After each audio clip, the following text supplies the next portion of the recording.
Bueno, entonces ya tenemos claro cuáles son las variables cualitativas. ¿Cuáles son las cuantitativas? Son aquellas que son medidas y su registro nos suministra números. Estas a su vez pueden ser discretas o continuas. ¿Cuáles son las discretas? Son los conteos en donde vamos a obtener números enteros. Está el número de cerdos en una camada, el número de huevos del parásito en una muestra de heces. Las continuas son aquellas que se obtienen en números decimales, como el peso de un lechón al nacer en gramos, la producción láctea en litros.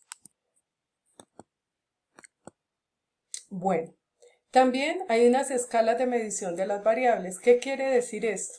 Que las variables tienen diferentes formas. Cuando nosotros las vamos a registrar, hay diferentes formas de obtener la información.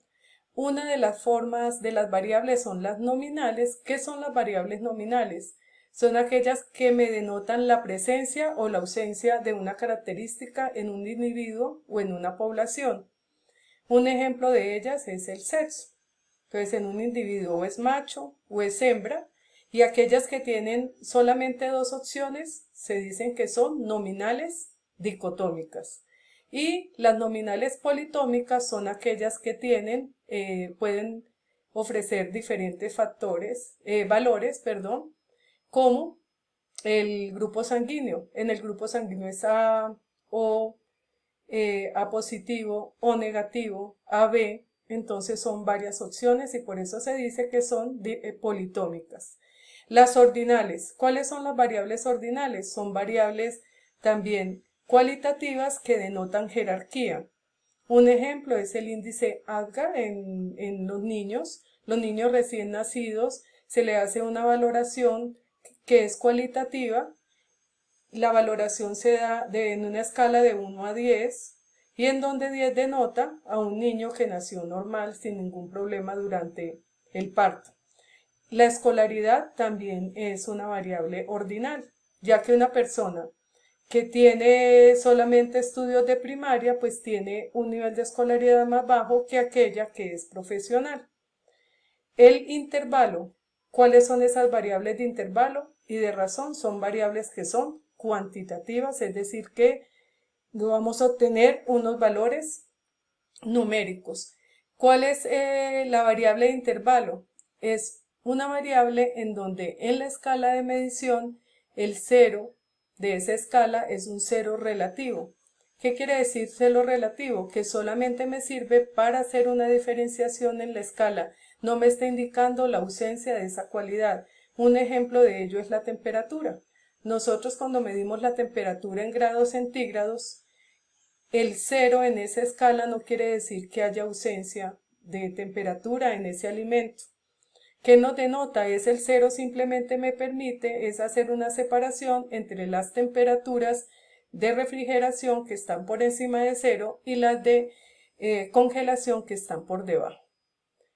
¿Qué es una escala de medición de razón? Es aquella, ¿no es cierto?, variable en donde el cero es un cero absoluto. Un ejemplo de ello es decir que sí existe, que el cero me indica la ausencia de esa cualidad o esa característica.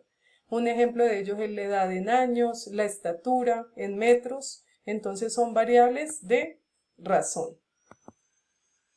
La medición de intervalo, entonces se les había dicho de la temperatura medida en grados centígrados o en grados Fahrenheit.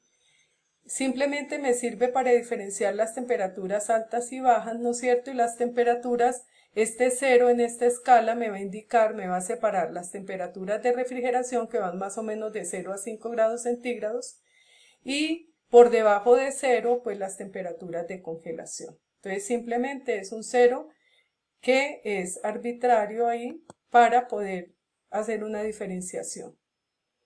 Entonces esas diferentes escalas. ¿Por qué es importante saber cuál es el nivel de medición de la variable?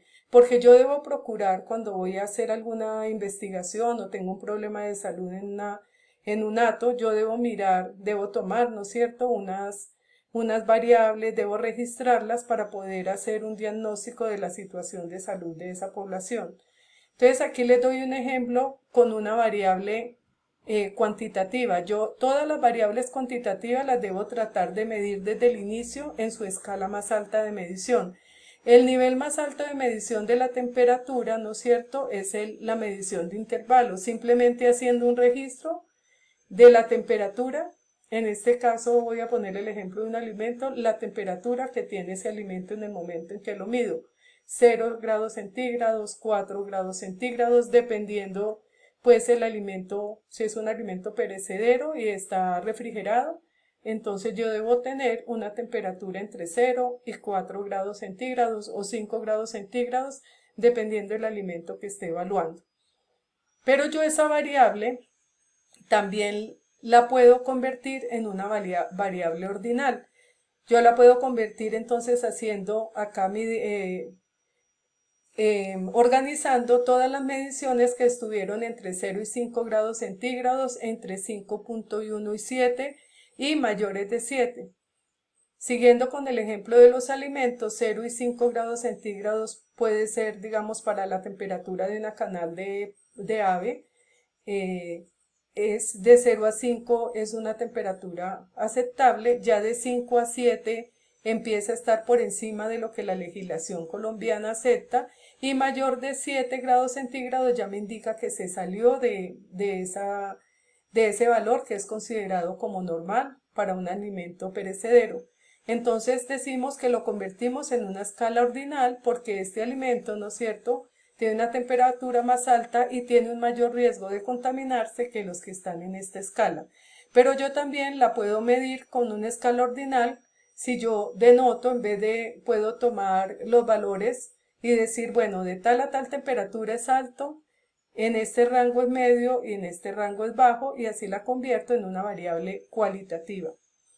Y también la puedo volver dicotómica si hablo, pongámosle, de cuál fue la temperatura apta o no apta según la legislación colombiana. Entonces, para mirar que hay diferentes escalas utilizando la misma variable. ¿Qué factores determinan cuál es el nivel de medición que yo voy a usar en una variable? La hipótesis o los objetivos que yo tenga en ese trabajo, por lo cual yo estoy midiendo, la naturaleza de los datos que tenemos disponibles. Si yo voy a ir a los registros del hospital veterinario, pues hay unos registros que están tomados en cierta escala, entonces si eso es lo que tengo disponible, pues así es como lo asumo. También nuestros conceptos y conocimientos sobre el problema que queremos investigar. Entonces van a haber unas variables, pongámosle, cuando yo trabajo el pH de la carne, yo sé que yo tengo que tomarla como variable de intervalo, una variable cuantitativa. Yo no la puedo tomar como una variable cualitativa porque no me va a permitir hacer los análisis que yo requiero para poder establecer si esa carne es de buena calidad o de mala calidad. Entonces, a eso hace referencia este último punto. ¿Cuáles son las medidas más usadas en epidemiología? Están los recuentos o la frecuencia absoluta. ¿Cuál es el recuento? Es el número, ¿no es cierto?, de animales expuestos a una micotoxina, el número de machos transportados, el número de total de galpones de aves que están comprometidos en un brote. Y está lo otro que es de frecuencia relativa, que es lo que nosotros llamamos por lo general las proporciones, las razones o las tasas, y son aquellas que me permiten hacer comparaciones. Ahora les voy a explicar en qué consiste cada una. Aquí, para ponerles un ejemplo, esta es una tabla de un artículo que hablaba sobre la mortalidad anestésica canina en España, y el objetivo era identificar los factores de riesgo que predisponían a los caninos a la mortalidad. Y vemos que, aquí vemos un ejemplo, hablando de una evaluación que ellos hacían de los datos demográficos de las muertes que habían ocurrido en ese periodo de tiempo, y tenían las hembras y los machos. Aquí está el valor absoluto, la frecuencia absoluta, que dice 1064 hembras y 948 machos.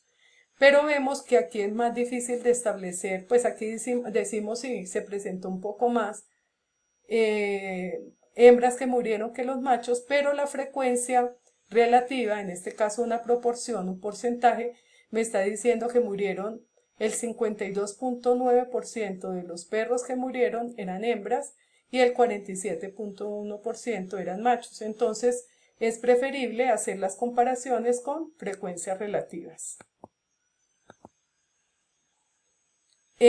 Para poder también saber, ¿no es cierto?, qué medidas vamos a utilizar, es necesario saber si la población es cerrada o la población es abierta. ¿Qué es una población cerrada? Es una población donde no hay adiciones, no hay remociones durante el periodo de tiempo definido que nosotros tenemos para medir. Realmente en animales, por lo general, nosotros manejamos es poblaciones abiertas.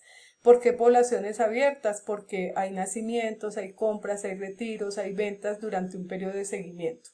Una de las pocas poblaciones que se manejan como poblaciones cerradas son especialmente las aves de engorde.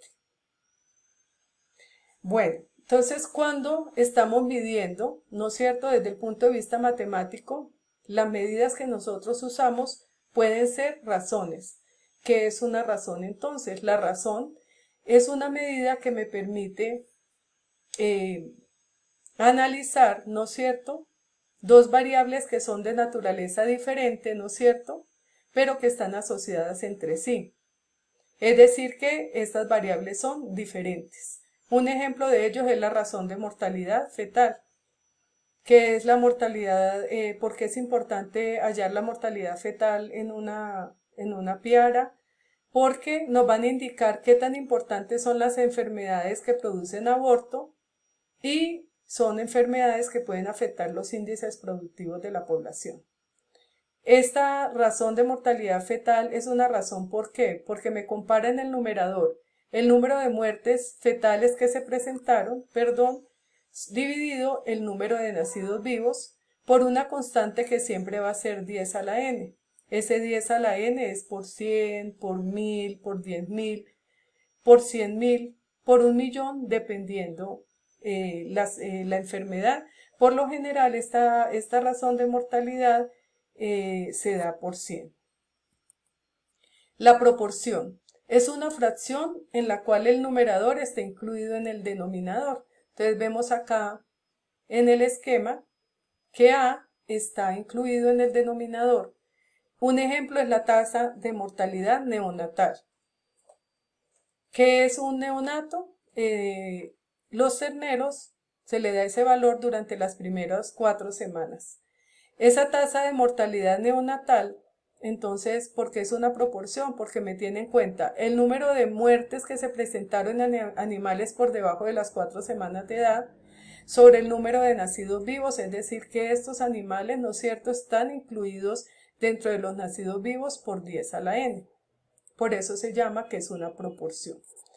Y la tasa, que es una razón que me expresa el cambio, ¿no es cierto?, en una cantidad que es el numerador con respecto al denominador.